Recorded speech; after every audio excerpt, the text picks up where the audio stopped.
crying in a hospital room that isn't mine, and the man in the bed isn't dying. He's watching me like I'm the first honest thing he's seen in centuries. His eyes are the wrong color, too bright, too still, and when he speaks, his voice carries the weight of every choice I thought I'd already made. "You can leave," he says, "but you'll take this feeling with you. This moment when someone finally saw you break. I should run. I know I should run. But I've been running for 2 years, and my son is dying 3 floors below us. So instead, I ask the question I shouldn't. Why are you really here?" And everything I thought I knew about surviving ends. If you've ever felt like breaking was the only honest thing left, you're not alone here. There are others. Women who understand what it means to stand at the edge and wonder if surrender is actually the bravest choice. Subscribe if you want to stay in this space a little longer. If you need to know, you're not the only one who feels this. The fluorescent lights in Cedars-Sinai's oncology wing had a particular quality at 2:47 inches the morning. They didn't quite reach the corners, leaving shadows that felt deliberate, like the building itself was trying to give you privacy for the kind of grief that only comes out in the small hours. I'd been staring at those lights for 16 hours straight. My scrub stuck to my skin with the particular dampness that comes from moving too fast for too long, and my feet had stopped hurting 3 hours ago, which meant I'd crossed into the dangerous territory where my body had given up sending distress signals altogether. The charge nurse's voice crackled over my shoulder.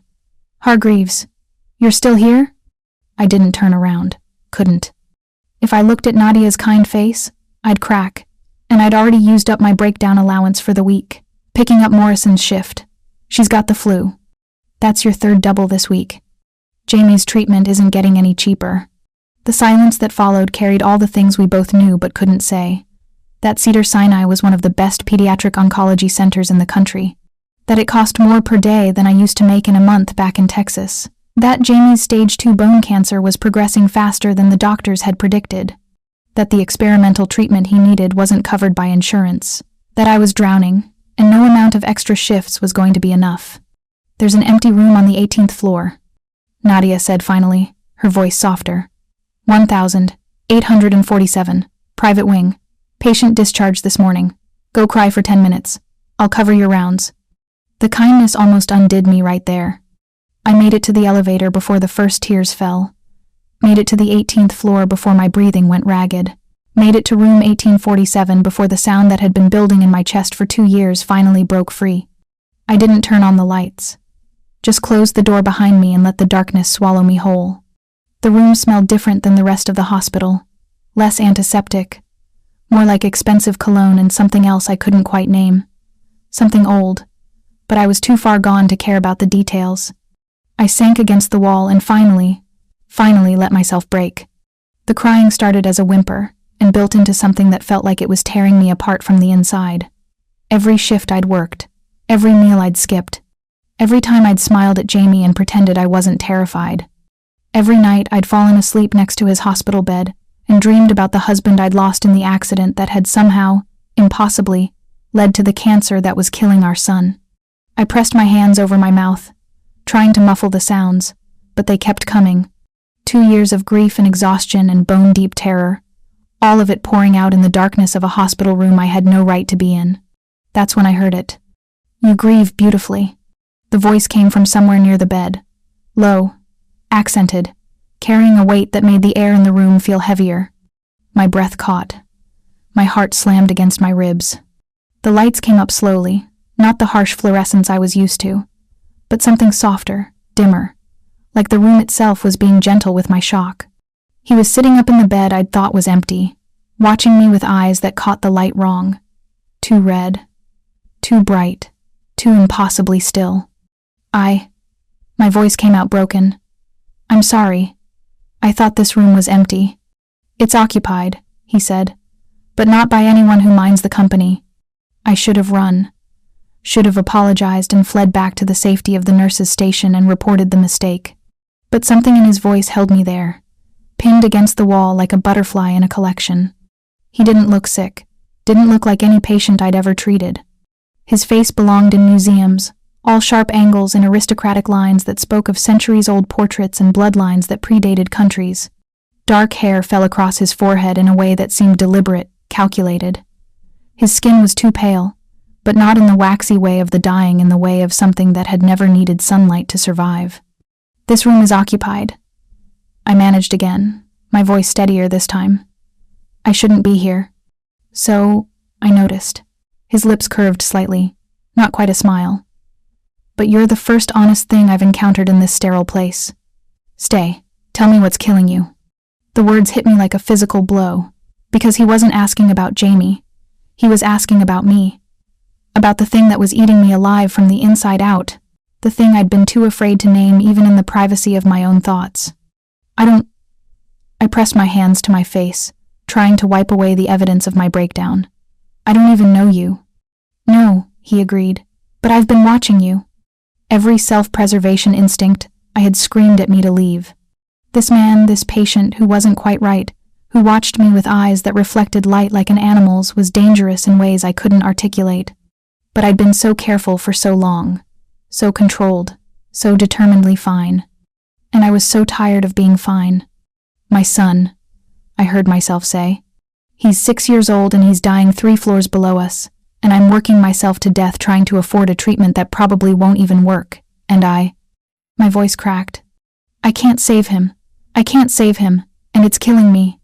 The silence that followed was different from Nadia's sympathetic quiet. This was the silence of someone who understood, really understood. Not the platitudes or the gentle lies people told when they didn't know what else to say. "What's his name?" the man asked. "Jamie." "And what's yours?" I hesitated. Something about giving him my name felt significant in a way I couldn't explain. Like once he knew it, something between us would shift irreversibly. "Selena," I whispered. He repeated it slowly, testing the syllables like he was tasting something rare. "Selena. From Texas, originally. Relocated to Beverly Hills 2 years ago, after losing your husband in a car accident. You work double shifts 6 days a week at a hospital you can barely afford to drive to. Living in a 1-bedroom apartment in a neighborhood that's 1 bad month away from foreclosure. You haven't eaten a real meal in 4 days. You cry in your car during lunch breaks. And you're drowning, Selena Hargreaves. You're drowning, and you've been drowning for so long that you've forgotten what breathing feels like." The room tilted beneath me. "How do you—" "I told you," he said simply. "I've been watching you. I should have been terrified. Should have been running for security, for witnesses, for anything that would put distance between me and this stranger who knew things he shouldn't. Instead, I found myself moving closer to the bed. Why?" His eyes held mine, those impossible, too bright eyes that seemed to see straight through every defense I'd built. "Because you're interesting," he said. "Because in a hospital full of people pretending to be strong, you're the only one honest enough to break. And because—" He paused, something shifting in his expression. "Because I need you, Selena. Almost as much as you need me. I don't need anyone." "No," he agreed. "You've decided you don't deserve to need anyone. There's a difference."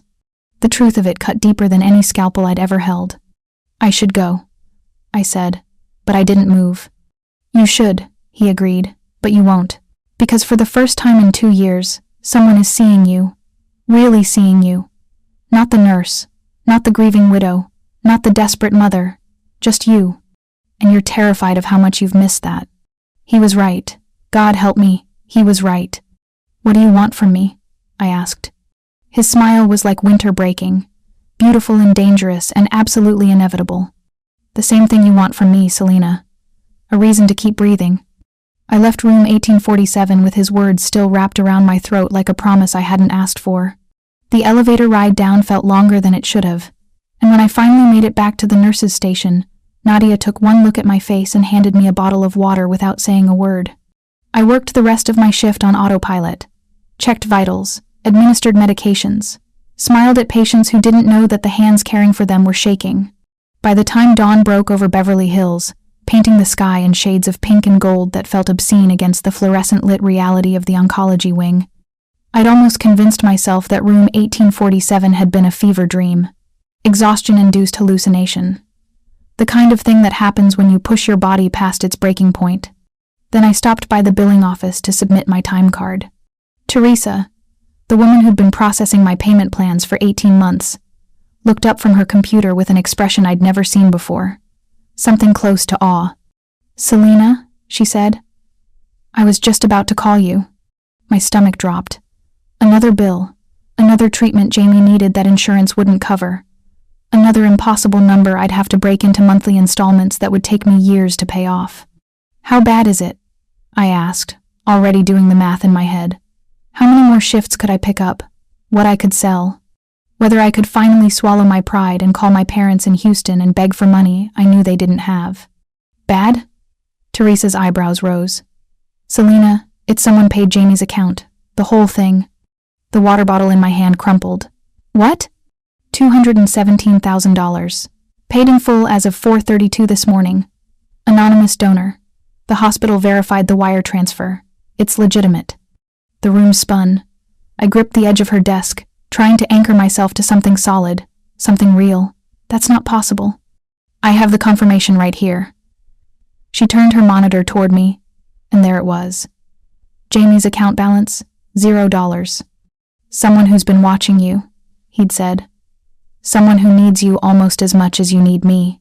I was moving before I made the conscious decision to move. Back to the elevator. Back to the 18th floor. Back to room 1847, where I knocked once before pushing the door open without waiting for permission. He was exactly where I'd left him, sitting up in bed like he'd been expecting me, like he'd been counting the minutes until I returned. "No," I said, the word coming out harder than I intended. "Absolutely not." His expression didn't change. "Good morning to you too, Selena." "You can't." I crossed the room in 3 strides, stopping at the foot of his bed. "You can't just pay for someone's medical treatment without asking.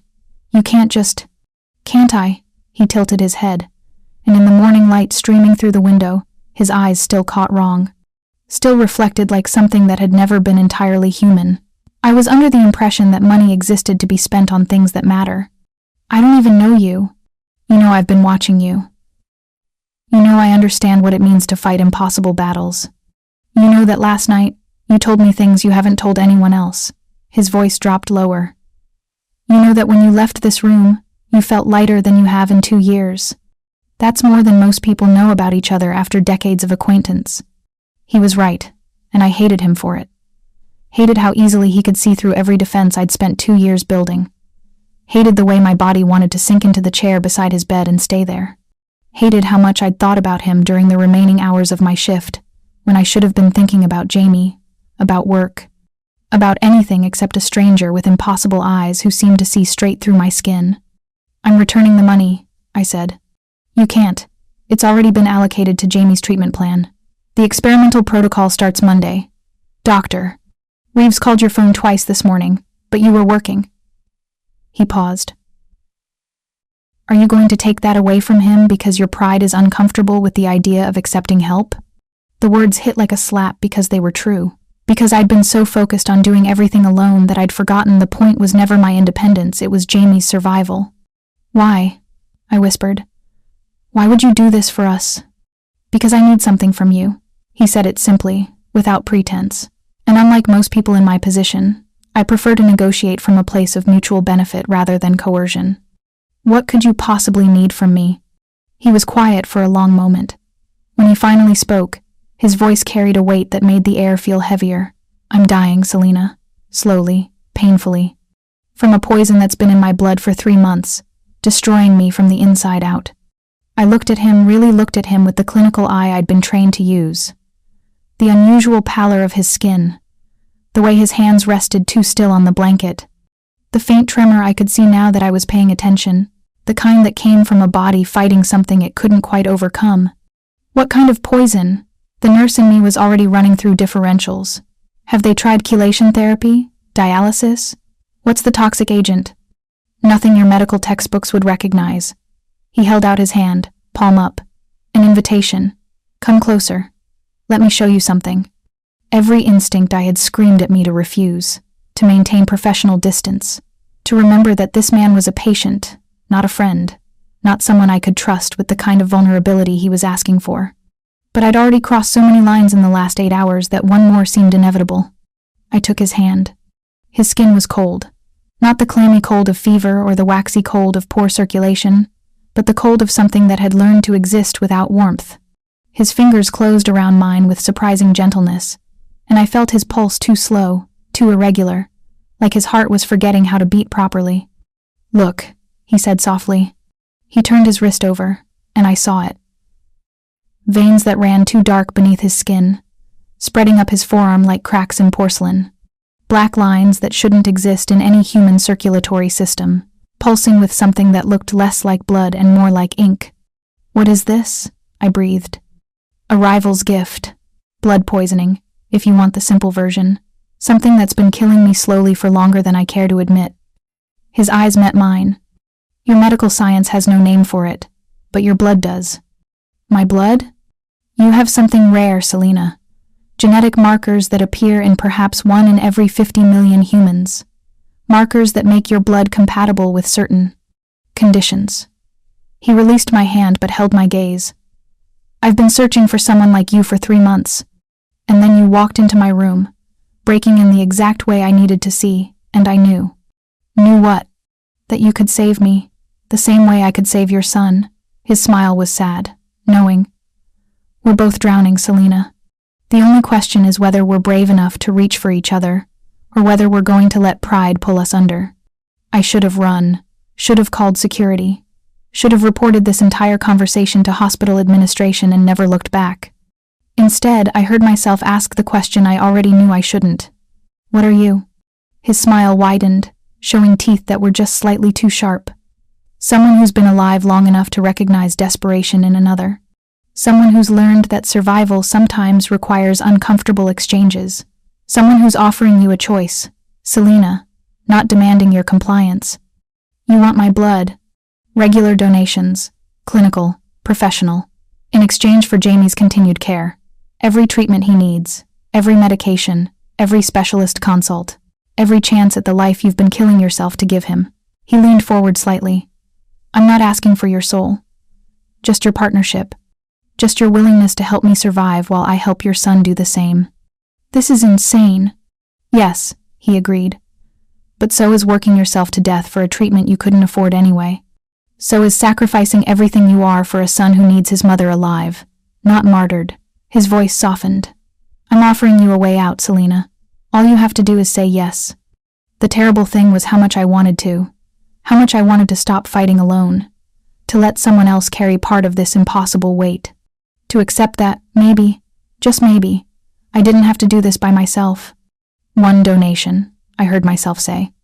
"1. And then we talk about whether this continues." "1," he agreed. "Just enough to prove that I'm not the monster you're trying to convince yourself I am." "I don't even know your name." "Lucien," he said. "Lucien Dragomir. And I promise you, Selena Hargreaves, by the time this is over, you'll know me better than you've ever known anyone." I believed him. That was the most terrifying part. I believed him. I set up the first donation like I would any other medical procedure. Professional, clinical, the kind of controlled environment where I could pretend this was normal, that I drew blood from impossible strangers every day of the week. Lucien watched me prepare with something that might have been amusement.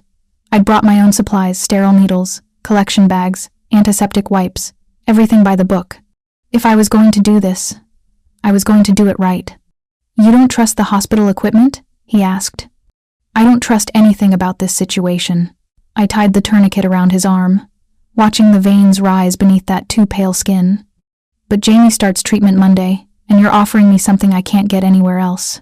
So we're going to do this correctly, or we're not doing it at all. I wouldn't expect anything less." His veins were wrong. I could see it the moment the needle went in. The blood that flowed into the collection bag was too dark, almost black in places where those poisoned lines ran deepest. It moved sluggishly, like it had forgotten what it meant to circulate properly. "How long have you been like this?" I asked, watching the bag fill. 3 months, maybe 4. Time moves differently when you're dying. He didn't flinch as I worked, didn't show any sign of discomfort. A rival family, old grudges, the kind of politics that make your human wars look like children's games. You keep saying things like that. Human wars, your medical science. I met his eyes. "What are you, Lucien? What do you think I am?" I looked at him. Really looked. The way his eyes caught light. The coldness of his skin. The teeth I'd glimpsed that were just slightly too sharp. The fact that in all the hours I'd spent in this room, I'd never seen him eat, never seen anyone deliver food, never seen the basic biological needs that every other patient displayed. I think, I said slowly, that I'm either having a complete psychotic break, or you're something that shouldn't exist. Both can be true. His smile was sad. The world is full of things that shouldn't exist, Selena. Ancient families who've learned to hide in plain sight. Bloodlines that predate your countries. Creatures who've watched empires rise and fall, and learned that survival means adaptation. He paused. We have many names. Most of them are myths now. Stories to frighten children. Vampire. The word felt absurd in my mouth. Clinical. Like a diagnosis I was reading off a chart. Among others, but yes. I should have dropped the needle. Should have run. Should have done anything except continue calmly drawing blood from a man who'd just confirmed he was something out of nightmares. Instead, I adjusted the collection bag and asked, "How old are you?" Old enough to have forgotten what it felt like to want to survive. Until now. The bag filled. I removed the needle with the same careful precision I'd use on any patient, applying pressure to the puncture site even though I suspected he didn't need it. His skin was already healing, the tiny wound closing faster than it should. "Your blood is healing me," he said quietly. "I can feel it already, the poison retreating, the darkness pulling back." His hand caught mine before I could move away. "But it's not just the blood, Selena. It's you. The fact that you're here, the fact that you're choosing this. That's what makes me want to fight." I pulled my hand free, needing the distance, needing to remember that this was a transaction. Medical, professional, nothing more. But my hands were shaking as I packed up the supplies. 3 days later, he appeared in Jamie's room. I'd just finished reading the second chapter of the book we'd been working through, something about dragons and brave knights that Jamie loved because he'd always been drawn to stories about impossible things. He was asleep now, his small body too thin beneath the hospital blankets, his breathing steady but shallow. I looked up to find Lucien standing in the doorway, and my heart did something complicated in my chest. "You shouldn't be here," I whispered, but I didn't tell him to leave. "I wanted to meet him, if you'll allow it." Jamie stirred at the sound of voices, his eyes opening with that hazy confusion of someone pulled from deep sleep. He saw Lucien and smiled, actually smiled with more light in his face than I'd seen in weeks. "Are you a doctor?" Jamie asked. "No," Lucien said, moving closer with a grace that seemed too fluid for someone who'd been dying 3 days ago. "I'm a friend of your mother's. My name is Lucien." "That's a cool name. Like a dragon." Lucien's laugh was genuine. "I've been called worse things." I watched them talk, watched Lucien sit in the chair beside Jamie's bed and tell him stories about castles in places I'd never heard of, about libraries filled with books older than countries, about stars that look different in different centuries. Jamie listened with the kind of rapt attention he usually reserved for his favorite movies, asking questions that Lucien answered with surprising patience. And I felt it, that dangerous warmth spreading through my chest. The recognition that this stranger was giving my son something I couldn't, a moment of wonder that had nothing to do with cancer or treatments or the impossibility of his situation. When Jamie finally fell back asleep, Lucien found me in the hallway. I'd been standing there for 20 minutes, trying to sort through emotions I had no right to feel. "Thank you," I managed. "He needed that." So did I. Lucien stepped closer, close enough that I could smell that expensive cologne mixed with something else. Something old and dangerous and impossibly compelling. "When do I get my second donation?" "Tomorrow, if you want it." "I want it." His eyes held mine, but not just for the blood. "Don't," I said. "Don't make this into something it isn't." "What is it then?" "A medical exchange, a transaction, a way to save my son while helping you survive. That's all." "You keep telling yourself that, Selena, but we both know you're lying." He was right. God help me, he was right. The second donation was less clinical, the third even more so. Somewhere between checking his vitals and watching my blood flow into collection bags, we'd started talking. About his world, the politics and bloodlines and impossible rules that governed creatures I'd never believed existed. About my world, the grief of losing my husband, the terror of watching Jamie slip away, the exhaustion of trying to be strong enough for both of us. "Your blood is healing me," he said during the fourth donation, his voice low and intimate in the quiet of room 1847. But your presence is what makes me want to survive. Do you understand the difference? I did. That was the problem. I understood exactly what he meant, because I felt it too. The way these moments had become the thing I looked forward to. The way his voice had started to feel like home. The way I'd catch myself thinking about him during my shifts, wondering what he'd say about the impossible situations I found myself in. It was dangerous. It was wrong. I was a widow, a mother, a woman who should have been focused entirely on Jamie's survival, not on the way a vampire's touch made me feel more alive than I had in 2 years. Dr. Whitmore found me after my shift on Thursday. He was new to the oncology department, brought in specifically for Jamie's experimental protocol. Brilliant, precise, and looking at me now with an expression that made my stomach clench. "Nurse Hargreaves," he said, "a moment of your time?" We stepped into an empty consultation room, and he closed the door with more force than necessary. "I've been reviewing your son's case," he began, "and I've noticed some irregularities in your visitor logs." Irregularities? "A patient from the 18th floor, Lucien Dragomir. He's been spending significant time with Jamie." Whitmore's eyes were too sharp, too knowing. "I need you to understand something, Miss Hargreaves. There are people in this hospital who aren't what they seem, who have interests that don't align with your son's well-being. Be very careful who you trust." Before I could respond, my phone buzzed. Jamie's nurse. Emergency. I was running before Whitmore finished speaking, taking stairs instead of waiting for the elevator, my heart hammering so hard I could taste copper in my mouth. Jamie's room was full of doctors when I arrived. His small body was seizing, monitors screaming, and I heard someone say words that made the world tilt. "Cancer's accelerating. We need to get him to surgery now." I stood in the doorway, watching them work on my son, and felt the last of my control shatter into something I couldn't put back together. This was always going to happen. I'd known it. The experimental treatment was a long shot, a prayer, a desperate gamble that I'd convinced myself might actually work. But Jamie was dying, and all the blood donations in the world, all the impossible strangers with ancient eyes and dangerous promises, couldn't change that simple, devastating truth. My son was dying, and I couldn't save him. They gave Jamie 6 weeks, maybe less. Dr. Reeves delivered the news in that careful, practiced voice doctors use when they're telling you your world is ending. The cancer had mutated, accelerated. The experimental protocol that was supposed to save him had somehow triggered the cells to multiply faster, spreading through his small body like wildfire through dry grass. I stood in the hallway outside the ICU, watching through the window as machines breathed for my son, and felt something inside me go very quiet, very still. The kind of quiet that comes right before you shatter completely. "Selena," Lucien's voice.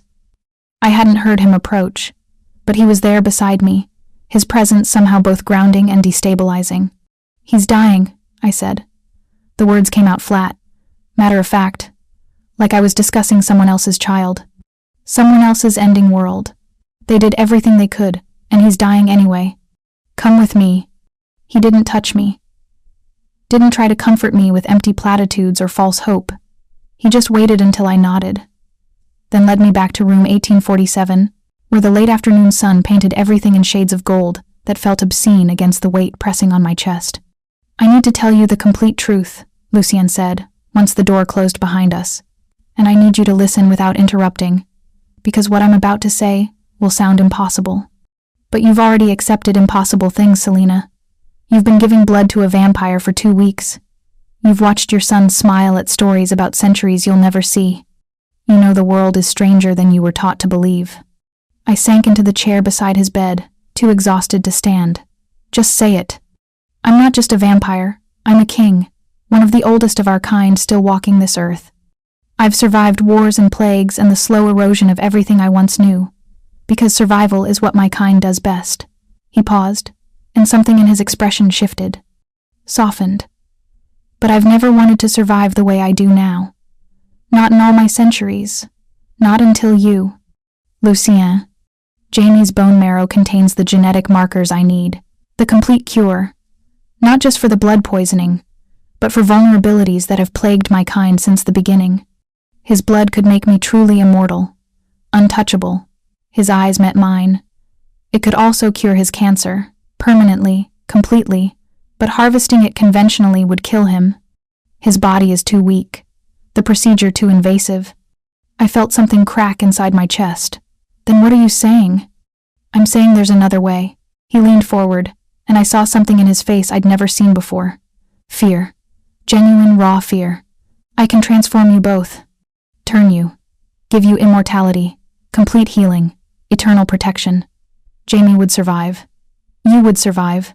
But he would lose his human childhood, his chance to grow up the way you did, to experience sunlight and aging, and all the small mortal joys you take for granted until they're gone. The room tilted. I gripped the arms of the chair, trying to anchor myself to something solid. You're asking me to turn my son into a vampire. I'm offering you a choice between watching him die and giving him a different kind of life. It's not fair. It's not what you wanted. But it's what I can give you. He's 6 years old. He would stay 6 years old, forever, with the mind and experiences of centuries, but locked in a child's body. Lucien's voice was gentle, unbearably gentle. I won't lie to you about what that means, Selena. It's a burden, a kind of immortality that comes with its own grief. But it's still life. Still breath. Still your son, here, with you. I pressed my hands to my face, feeling tears I didn't remember starting to cry. I can't make this decision. You have to, because no one else can. What about what he wants? What if he grows through centuries and hates me for choosing this for him? What if he looks at me one day and asks why I didn't let him go peacefully instead of condemning him to this? What if he looks at you and thanks you for loving him enough to keep fighting? Lucien's hand found mine, his cold fingers wrapping around my trembling ones. I won't make you choose between your son and yourself, Selena. That's a violence I refuse to commit. But I need you to understand something. Jamie's genetic markers mean you could be transformed too. Both of you. Together. You wouldn't have to watch him navigate immortality alone. You're offering me eternity. I'm offering you a future. What you do with it is your choice.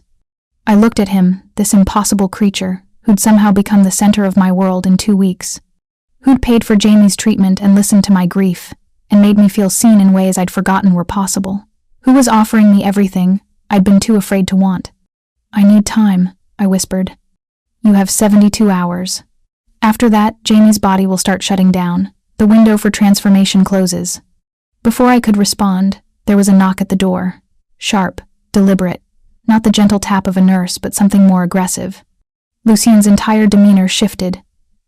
His body went rigid, and I saw his eyes flash with something dangerous. Stay behind me. The door opened before either of us could move. The man who entered was everything Lucien wasn't. Where Lucien was controlled, this man was predatory. Where Lucien's presence felt like cold winter, this man burned with a heat that made the air feel thick. Dark hair, sharp suit, eyes that were too red, too hungry, too fixed on me with an intensity that made my skin crawl. Lucien Dragomir, the stranger said, his voice carrying an accent I couldn't place. Still hiding in hospitals, still pretending to be civilized. His smile was all teeth. And this must be the nurse, the one with the miraculous blood. Theron. Lucien's voice was ice. You're not welcome here. No, but I have business with Miss Hargreaves. A proposition, if you will. Theron stepped closer, ignoring Lucien entirely, his attention fixed on me.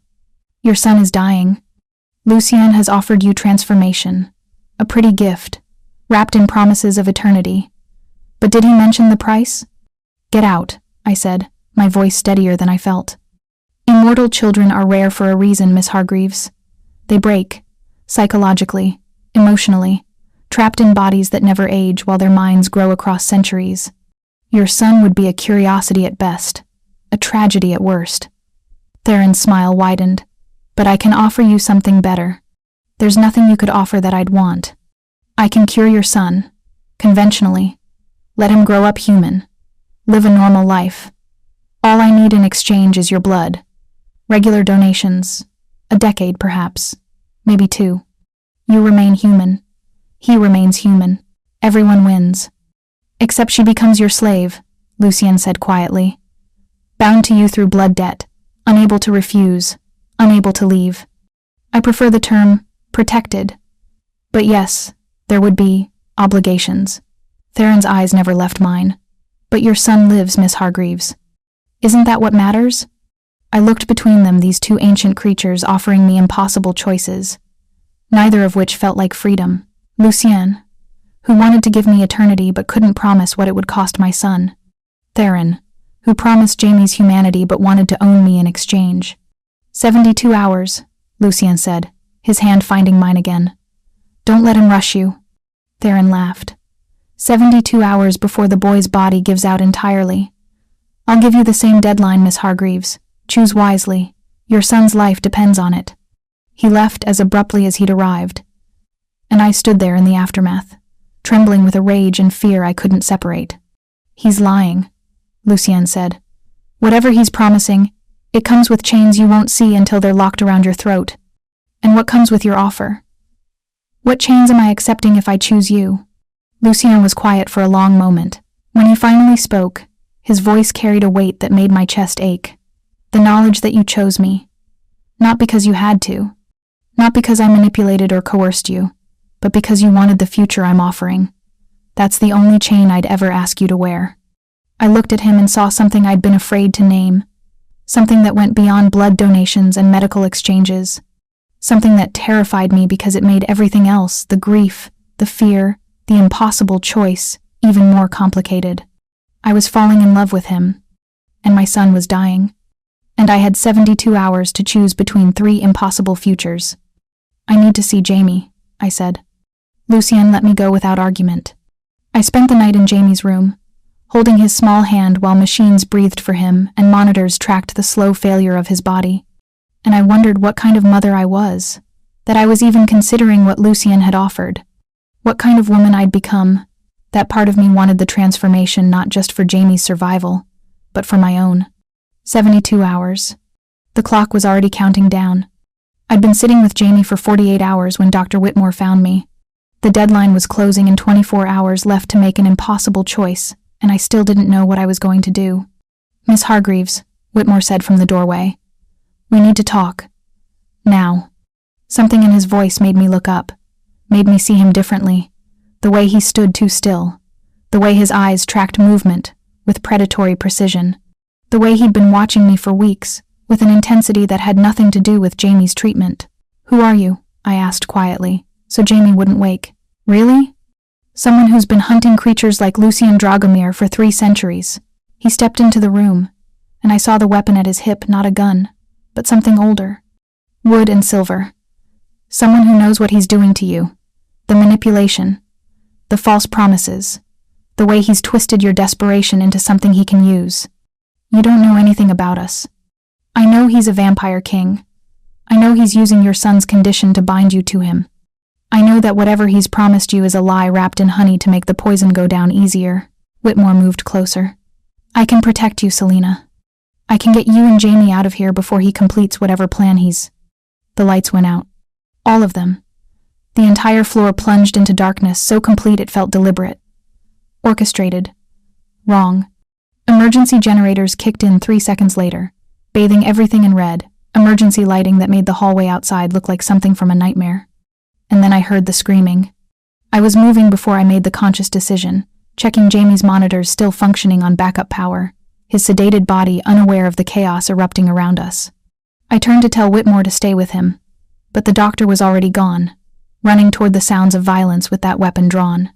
The pediatric oncology ward had become a war zone. Nurses were huddled in corners, equipment was overturned, and in the center of it all stood 3 figures in dark suits, moving with inhuman speed as they disabled security cameras and overpowered anyone who tried to stop them. Theron's people. I ran back to Jamie's room, my heart slamming against my ribs, already knowing what I'd find. Empty bed. Disconnected monitors. The window standing open to the Los Angeles night. They'd taken my son. The scream that tore from my throat was something primal, something that came from a place deeper than language. I was across the room before I knew I was moving, leaning out the window, searching for any sign of Jamie in the darkness below. My phone buzzed. Unknown number. Video call. My hands shook so badly I almost dropped it, but I managed to answer. Jamie's face filled the screen, unconscious, so small, lying on a metal table in a room I didn't recognize, surrounded by medical equipment that looked wrong, too sophisticated, Too sinister. Miss Hargreaves. Theron's face appeared beside my son's. I apologize for the dramatic extraction, but you were taking too long to make a decision. So I've made it for you. If you hurt him, I'm going to cure him, exactly as I promised. His treatment begins in 6 hours. Theron's smile was venomous. All you need to do is come to me, alone. Agree to my terms, and your son lives a full human life. Where is he? I'll send coordinates.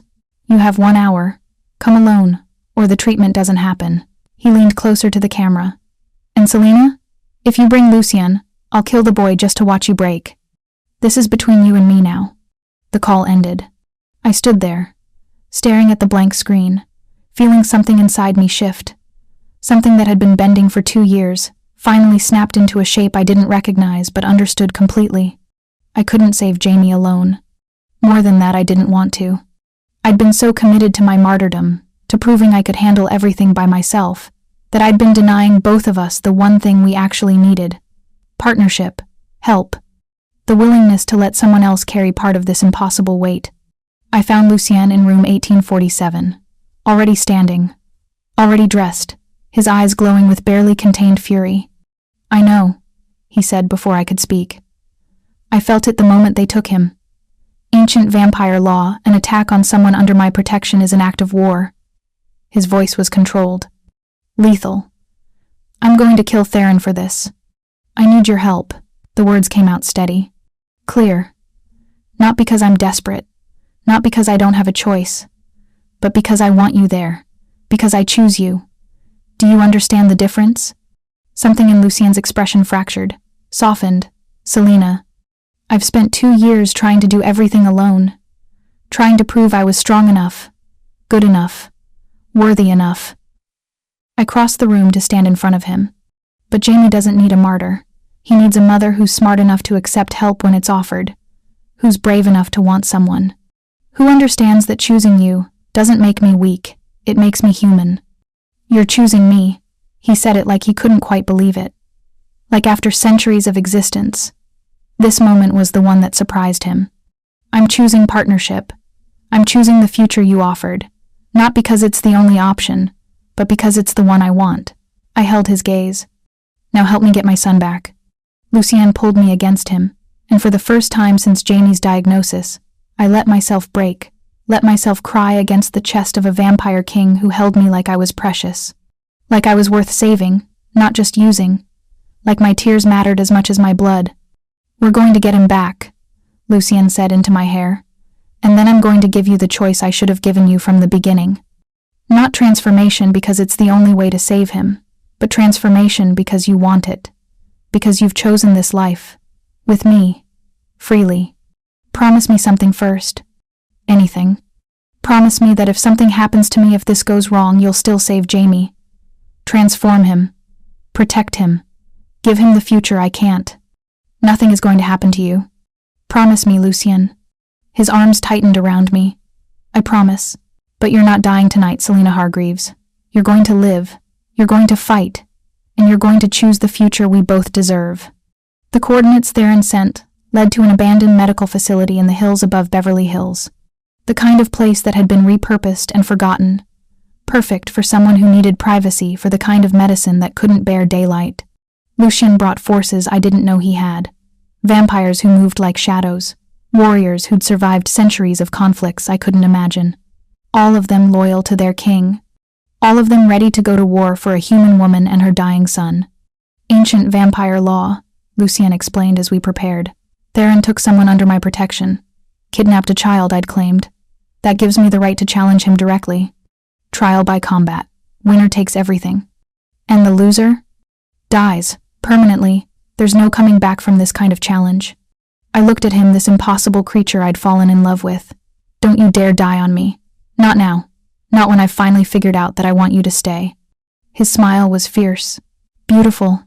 I've survived 3,000 years, Selina. I'm not about to let some upstart rival take me out now. Not when I finally have something worth living for.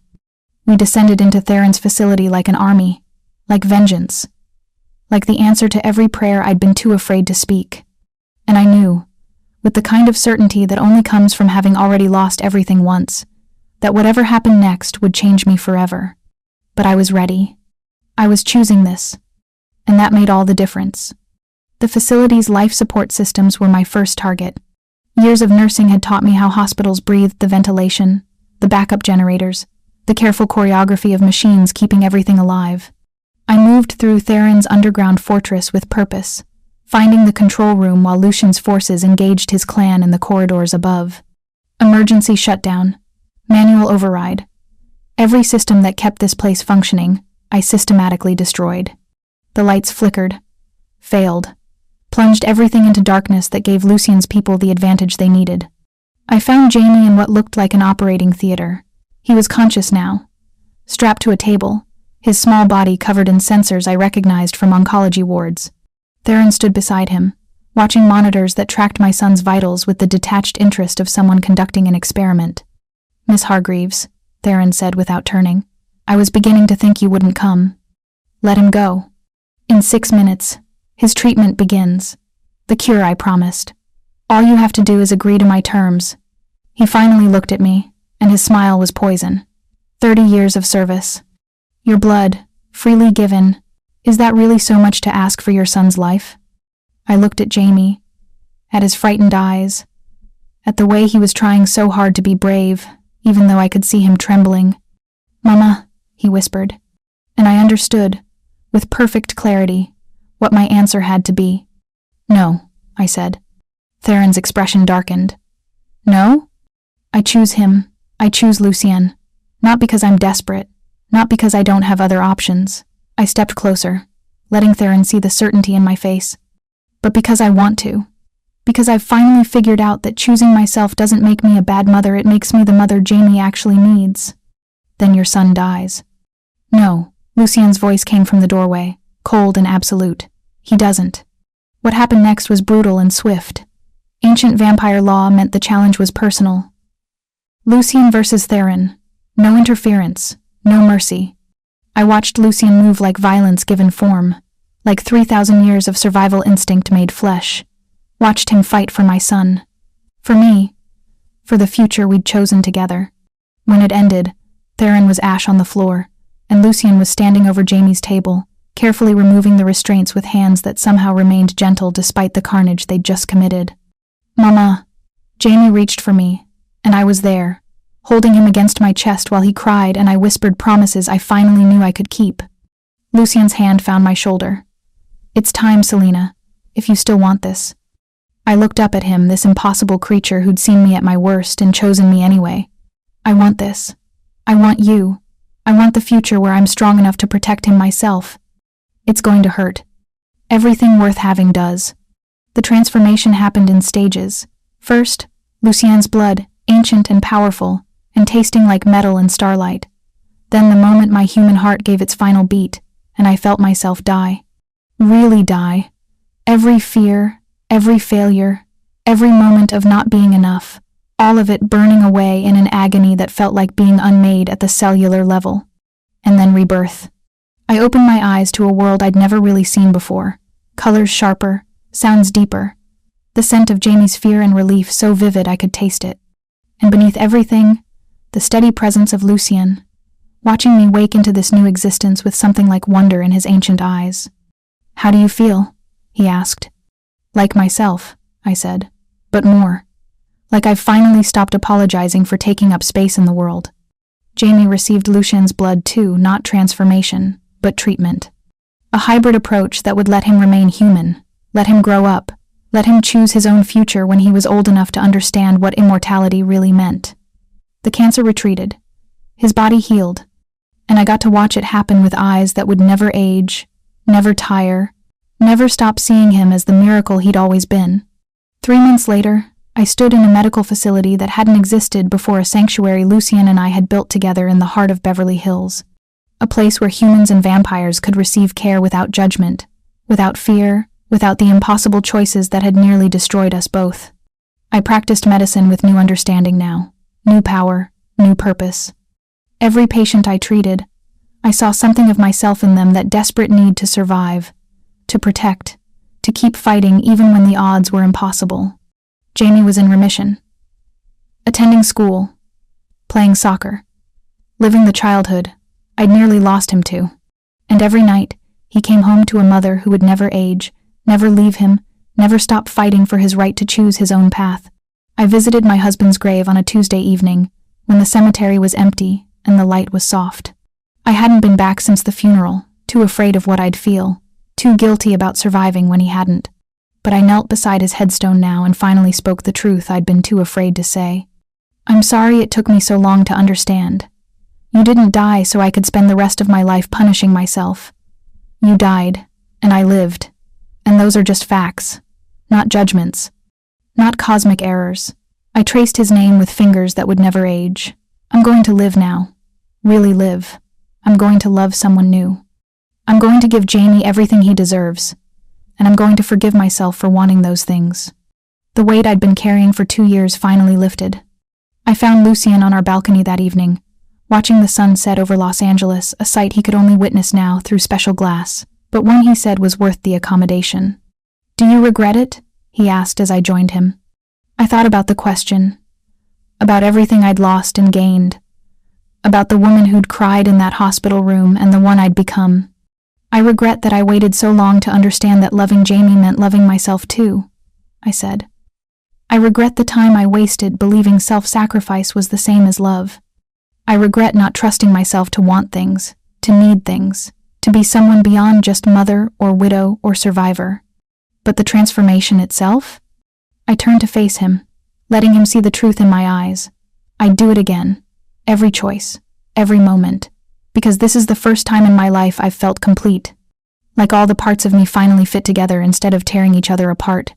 Lucien pulled me close, and I rested against him, feeling his ancient heart beat in time with my new one. I wasn't the woman who'd entered that wrong hospital room 2 months ago. I wasn't the exhausted nurse working herself to death out of guilt and fear. I wasn't the widow who believed surviving meant she didn't deserve to live. I was someone who'd learned that the most powerful act of love is choosing to live, fully, completely, without apology. Jamie was alive. I was alive. And for the first time since the accident that had tried to take everything from me, those two facts didn't feel like opposing forces. They felt like the beginning of something beautiful. There are others in this city, women who thought they knew what sacrifice meant, until the night taught them the difference between giving up and giving in.